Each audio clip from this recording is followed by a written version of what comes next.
Bom dia! Novo programa sem nome e hoje ao meu lado Guilherme Godoy aqui pra gente trazer algumas notícias da semana. Boa tarde e boa noite também, porque o Ed esqueceu de compreender os outros períodos do dia que você pode estar assistindo esse programa, já que ele não sai mais de manhã. Todo mundo deveria acordar cedo e assistir o programa, porque o cara acorda meio-dia, quer assistir o YouTube meio-dia, a pessoa tem que necessariamente já estar trabalhando há mais de 12 horas. E se o programa não sai de manhã? Aí é um problema complicado, né? Mas fica aí. Fica aí a questão. Às vezes também você tá num horário aí, se for 12 horas ali, por exemplo, de Melbourne. fuso horário.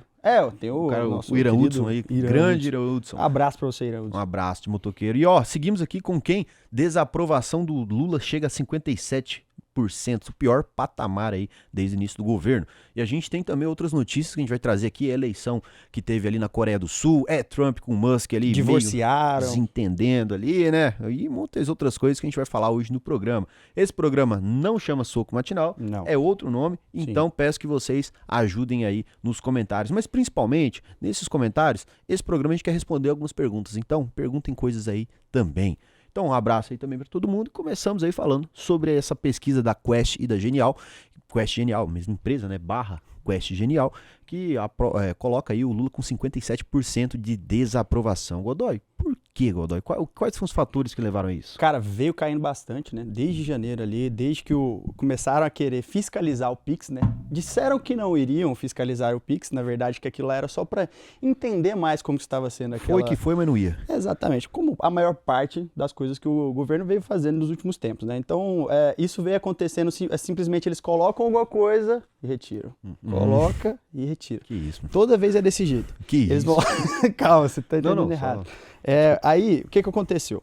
Depois disso, veio o escândalo do INSS, né, que ocorreu ali com os contratos fraudulentos, né, começaram a literalmente roubar ali a aposentadoria e retirar ali alguns benefícios, né, que vieram acontecendo. Então, hoje o governo tenta passar alguns projetos mais populares, né, para tentar voltar com a popularidade do governo Lula, mas que não está dando certo. Isso principalmente por causa disso que você falou, mas também porque o Brasil já está enfrentando alguns problemas fiscais, como não é segredo para ninguém, e também com relação à parte da inflação, né? Então já está vindo alguns outros benefícios, como ele está tentando passar um auxílio aumentar, né, o Vale Gás, e também ouvi alguns rumores ali sobre alguns projetos para conseguir fazer com que você tenha crédito subsidiado para motos, para compra de motos, para entregadores ali de aplicativo conseguirem fazer a compra dessas motos e conseguir trabalhar.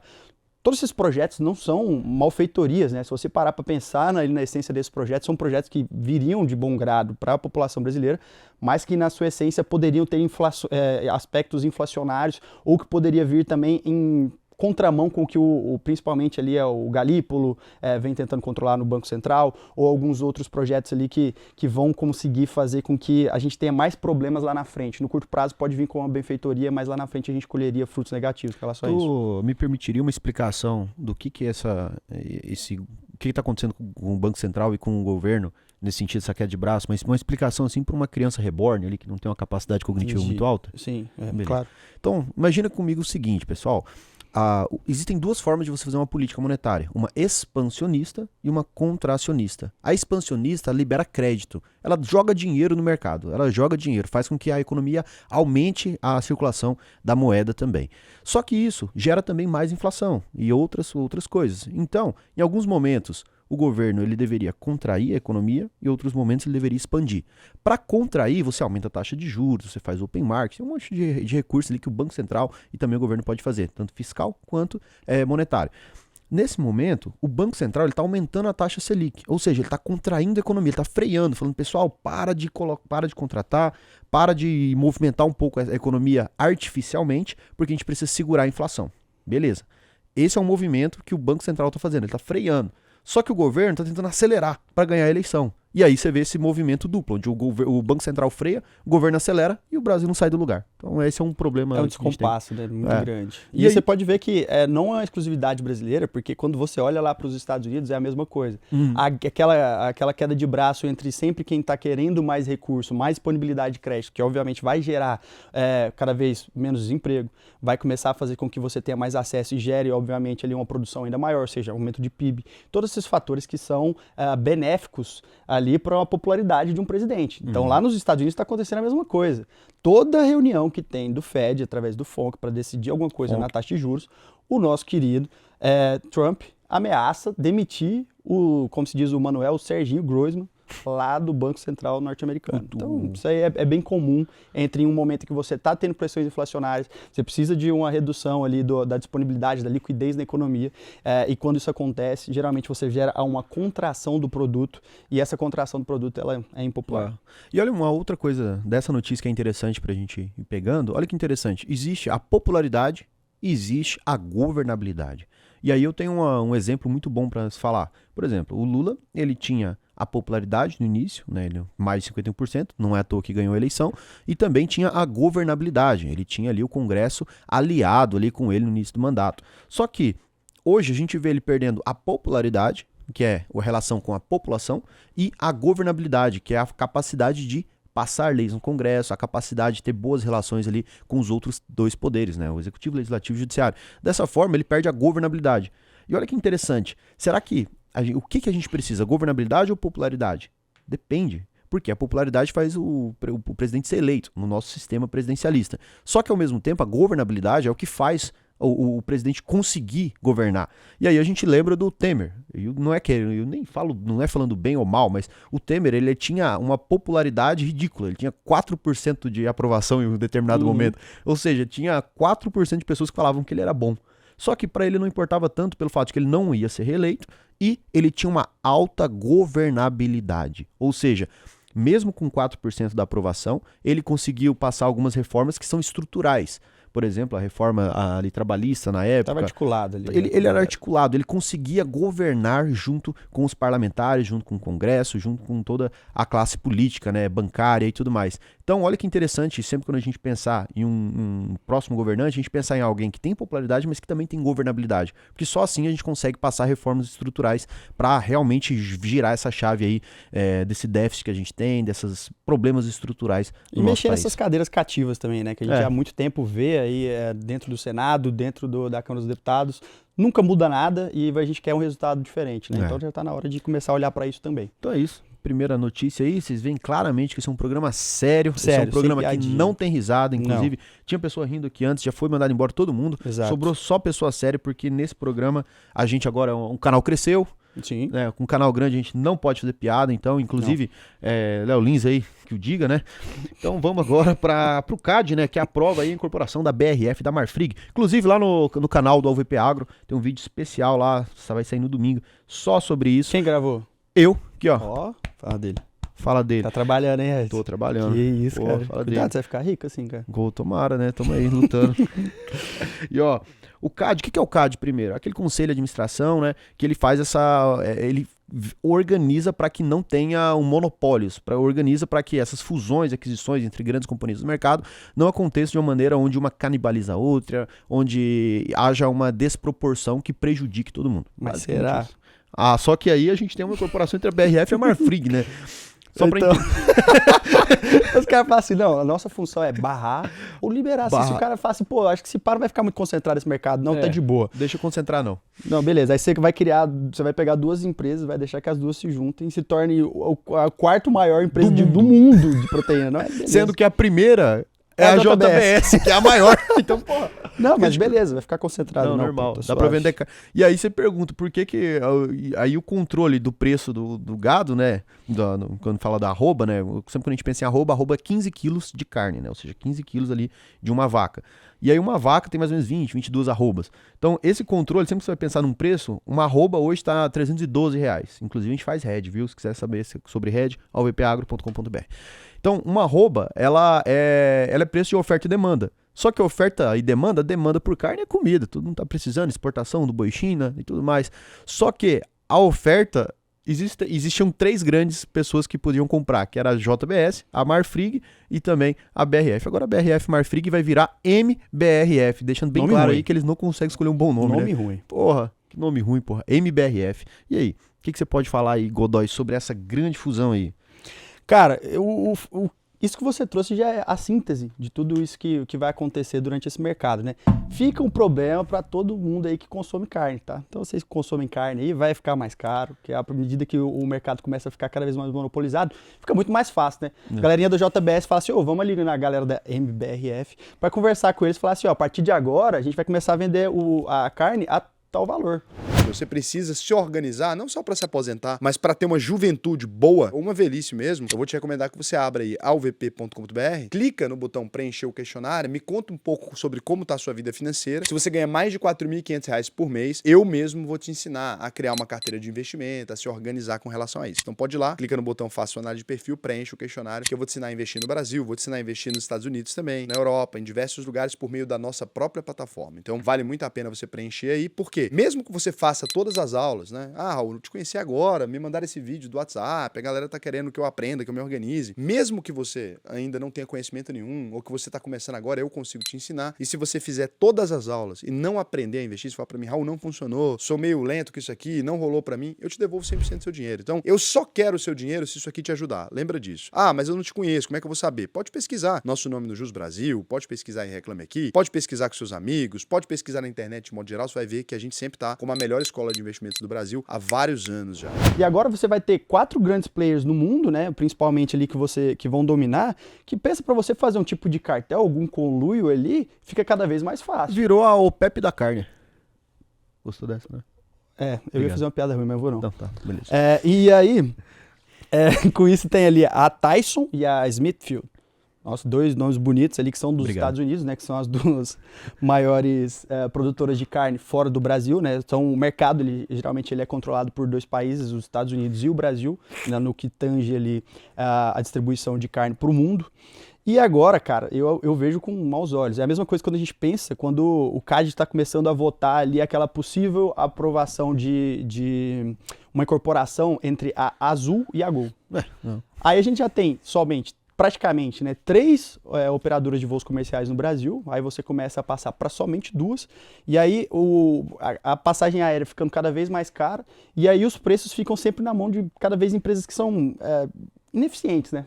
Podemos usar essa palavra de ineficiência, em que não conseguem controlar, mas obviamente quando a gente perpassa ali por alguns fatores da aviação, a gente pode falar num outro espaço com relação a isso, porque depende de alguns outros fatores, principalmente ao dólar.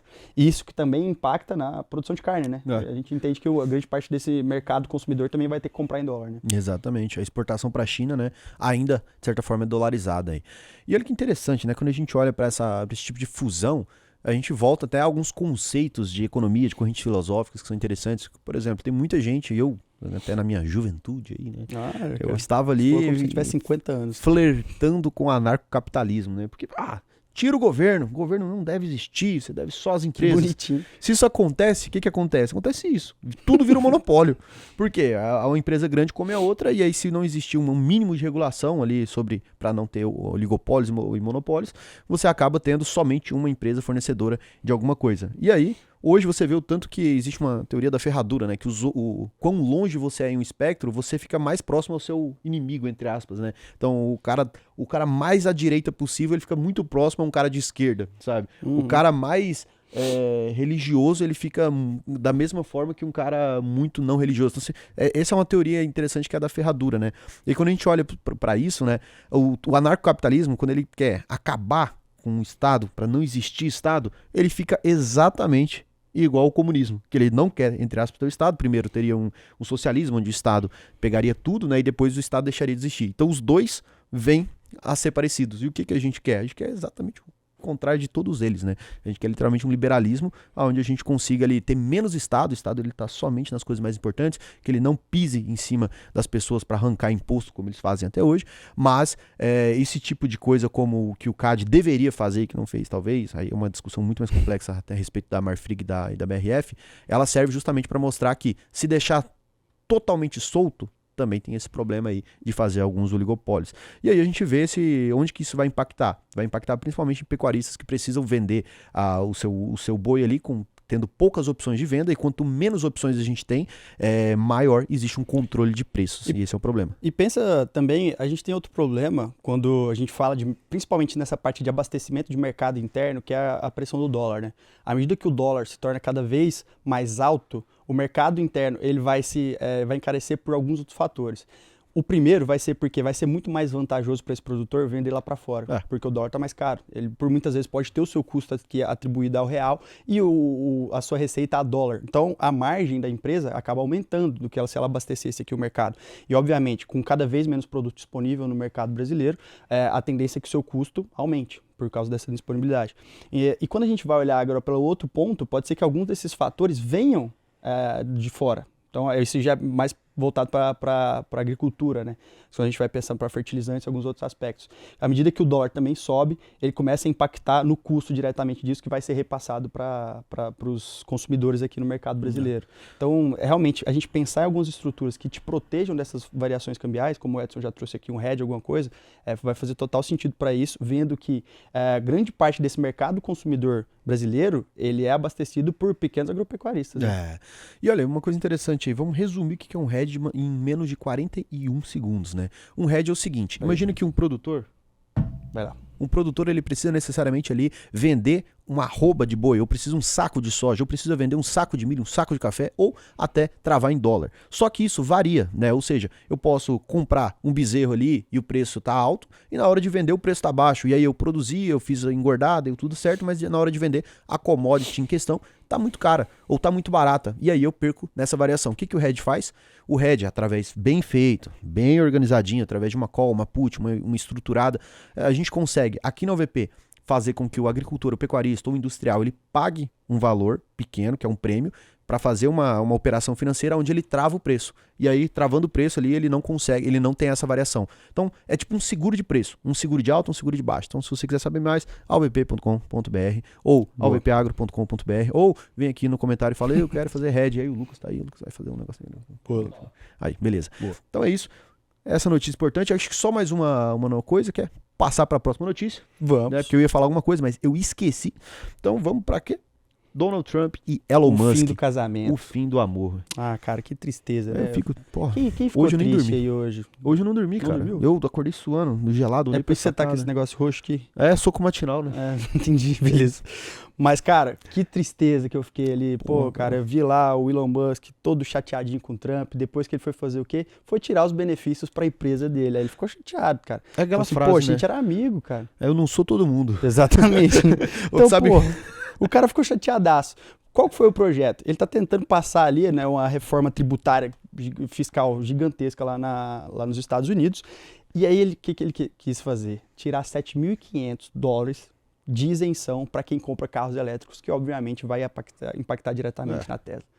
Isso antes do prazo. Tinham dado 7 anos ali para isso acabar rompendo, mas antes do prazo já está querendo tirar esses benefícios para conseguir equilibrar as contas públicas dos Estados Unidos, que é algo que também não está muito fácil, né? E aí, a partir disso, essa medida ela tende a impactar diretamente ali no lucro operacional da Tesla em 1,2 bilhão de dólares. É um dinheirinho. É um dinheirinho significativo. E aí, não satisfeito com isso, está passando ali pelo próprio Senado também, alguns créditos regulatórios no estado da Califórnia, um dos maiores compradores ali de carros elétricos, mas que também tem uma super fábrica da Tesla por lá, que vai impactar em até 2 bilhões no lucro operacional da própria Tesla. Então, assim, seria em torno de 50% do lucro operacional da Tesla sendo impactado somente com essas duas medidas. Obviamente, o Elon Musk ficou maluco. Ficou maluco ali, como se diz o nosso roteirista, ele surtou. Ai, ele que ódio. Surtou, cara. Ele tava Eu lá não se suporto mordendo. isso. Ai, não faz isso, Trump. Ai, para, Trump. E aí, após isso... Os caras... Surtou. Pode colocar, ó, enlouqueceu. Eu tenho tantas palavras pra não usar a palavra surtou, né? Mas tá tudo bem. Malucou. E malucou. Malucou. O cara pirou o cabeção. Meteu louco. Bicho, todo ficou mundo bravo. acha que pirou o cabeção é do Charlie Brown, né? Mas é do surto. Eu já baixei essa música no Ares lá na década de 2000. E ela chama Cera. A cera. E a galera vai lá, Charlie Brown me pirou o cabeção. E acha. O doido é que você acha. Pensa que você que escreveu essa música lá no surto, né? E aí, já viu no Rock in Rio 2000 e algumas coisas? E aí, pô, todo mundo cantando a música brasileira, ó. Parabéns aí o Surto, que tá sempre acompanhando o programa aí. Sim. Um abraço aí pro Surto. Exatamente. Inclusive, Parabéns. nem que sei mais o que é surto, né? Porque eles brigam toda hora. Enfim, boa notícia, né? Esse tem outra música do que essa? Tem. Tem? Bom, legal. Só não sei qual. E o... A Rempadura. O Elon Musk foi pro Twitter, né? porque obviamente é o que todo empresário sério faz quando tem algum tipo de problema. E ele foi lá pro Twitter para reclamar e chamou o programa do Trump de abominação repugnante. Fala dele. Então ele ficou bem chateado, inclusive, isso aqui é pesado, tá? Acusou o Trump de estar dentro do Epstein Files, que para quem não sabe, são arquivos que denunciam abusos sexuais. Caralho. Isso é pesado. Nossa, que loucura. Então o cara Como que o cara sai de um amor para um ódio? Tão... Sim, 2 palitos. Disse ainda que o Trump só foi eleito por causa dele, então que isso seria uma ingratidão gigantesca de estar a empresa dele, entre palavras chulas mesmo. Calão. E quando você foi olhar ali pro mercado, a reação com relação ao que está sendo proposto ali e que vai acabar ali com o lucro operacional da Tesla, fez com que as ações caíssem 17% após essa negociação. Elas que já não viam muito bem, que inclusive fizeram com que o Musk, ele se afastasse ali, né, do governo, né, do Trump, que foi para se dedicar à empresa, segundo palavras do próprio, e que as ações já vinham caindo em torno de 20% do início do ano até agora. Ontem sofreu mais um novo baque e o nosso querido Musk vai ter que rebolar lentinho pro presidente da Câmara para conseguir fazer com que isso não seja aprovado. Então é isso aí, Musk rebola lentinho. Isso. E ó, uma outra... Posso explicar como que funcionou tudo isso no teatro? Uma criança não Como pode. que seria? Não. Seguinte, ó. Imagina comigo que chegou Trump, eu sou Trump. Sim, você é. Não, eu sou Elon Musk. Tá, eu sou e Trump. você é o Trump, Tá. beleza? E aí a gente fala assim, ó, ganhamos, né? Aham. Na verdade, quem elegeu a gente foi o Dana White e o Joe Rogan, todo mundo sabe. E aí a gente fala assim, pô, vamos cortar tudo, vamos melhorar o país, vamos organizar essa conta pública, beleza? Bora. Aí você me fala assim, pô, vou cortar um de carro elétrico que é seu, né? É. Aí Ok. Seguinte, eu tive uma ideia muito boa. Qual? Eu vou cortar o subsídio pros produtos que você vende. Aí você me quebra. Foi isso. O Trump, basicamente, o Elon Musk meteu o aí você me quebra. Só que ele fez isso no Twitter. É isso. Exato. Mas foi de palavras bonitinhas, né? Exato. Abominação repugnante. Abominação repugnante, né? E, enfim. Vai lá. Você vê aí claramente que galera que tem um ego baixo aí briga no Twitter. E eu dou até uma sugestão, porque o Trump, o Elon Musk falou no Twitter, que é a rede social dele. O Trump tinha que responder lá na rede social dele, que é o Truth, É Trump Media. Trump Media, Truth, alguma coisa. E aí eles ficam brigando por redes sociais, assim, onde um entra na outra pra ler o comentário do outro, mas responde na sua própria, deixando bem claro Com aí. prints. Com prints. É isso. Boa. E viva. E agora vamos para outra notícia aí no nosso programa, né? Que é sobre a Coreia do Sul, né? Que sofreu uma tentativa de golpe de Estado há alguns 6 meses atrás, relatado aí num dos maiores programas da TV brasileira, chamado Soco Matinal, que infelizmente acabou aí por motivos algoritmos. E também temos aí. Enfim, elegeu nessa semana aí o Lee Jae-myung, líder do Partido Democrata da Coreia do Sul, que hoje agora é o presidente do Brasil, o presidente do país. O Lee, né, que é considerado aí pró-Bitcoin, defendeu durante um debate de um stablecoin lastreado na moeda coreana, o won. Abre aspas para o novo presidente ali da Coreia do Sul. Precisamos criar um stablecoin lastreado no won para impedir a fuga de riqueza nacional para o exterior. Basicamente, o que é um stablecoin? Vai lá, explica pra gente. O que é Ela essa é uma moeda? moeda que ela tem como principal função ser lastreada a algum ativo que seja mais estável. Então, a gente tem ouro, prata, tem dólar. E agora o que ele quer fazer é criar uma com won para fazer com que você tenha um ambiente, segundo ele, mais seguro para investidores e que possa fazer com que tenha menos fuga de divisas e o won se fortaleça frente a outras moedas. Basicamente, seria isso.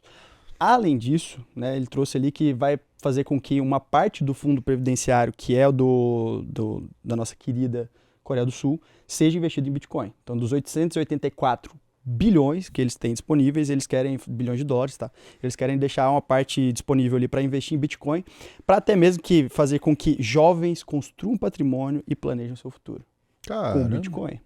É uma forma curiosa de fazer com que você tenha um E planejamento. a Coreia do Sul não é uma economia pequena não, cara. Não é uma brincadeirinha. Não é um El Salvador da vida fazendo compra de Bitcoin, né?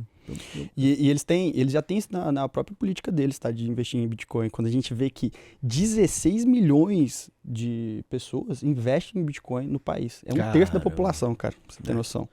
Então, acho que foi até por isso que ele foi aprovado ali. Acho que o restante das políticas dele ninguém nem ouviu Falou Não. só que ia investir em Bitcoin com o fundo de pensão do país. Ele falou, é esse cara. Pra que fazer outra coisa Não, também, pra né? quê? Ninguém precisa de mais nada. Na verdade, você já parou pra pensar que um presidente bom é aquele presidente que você não ouve falar dele? Exato. Porque ele tá ali, ele passa o que precisa passar no Congresso, executa e tudo mais. É tipo o juiz de futebol. juiz de futebol. Quando ninguém fala do juiz é porque ele foi bem. Ele foi bem, exatamente. Não vou falar o que eu ia falar, Eu tenho certeza. porque agora a gente é um programa sério, Sim. não tem piada nesse programa, Acabou. é proibido. Vitão, se vocês quiserem piada, fala assim, Vitão, volte às piadas, porque o programa Tem que liberar o orçamento pra piada também. libera, tá mais infelizmente curto. também. E também a multa pra piada no Brasil é meio cara, né? Também temos isso aí. Da prisão também. Da prisão. Então é isso. Não temos mais notícias. Acabou o programa. Obrigado aí pra todos vocês que ficaram aqui com a gente, né? Queria agradecer principalmente aí a Guilherme Godoy, que estava ao meu lado. Obrigado. Também aqui Lucas. Também aí Luiz. Também aí Gabi. Também aí todo mundo que tá aqui. Que não é ninguém, né? Só tem os três. Faz E é um isso. barulho de torcida aí. Vai. Nossa. Nossa, que torcida desanimada, Pariu. bicho. Então é isso. Até semana que vem. Quer dar um... Dá o quê? Não, só dar um recado final. Ah, o aí, recado? negócio. Então, comente aqui o que vocês acharam desse novo formato do programa. Dê aí sugestão de vocês. Pode ser que a gente escute, pode ser que não. E só comentário bom. Comentário ruim a gente tira. Aí a gente vai apagar. Porque aí a... Ah, porque ninguém é obrigado. Eu paro o meu trabalho, venho pra cá pra fazer gravação pra ouvir comentário ruim. Não. É isso. Então, tchau pra vocês. Falou. Falou.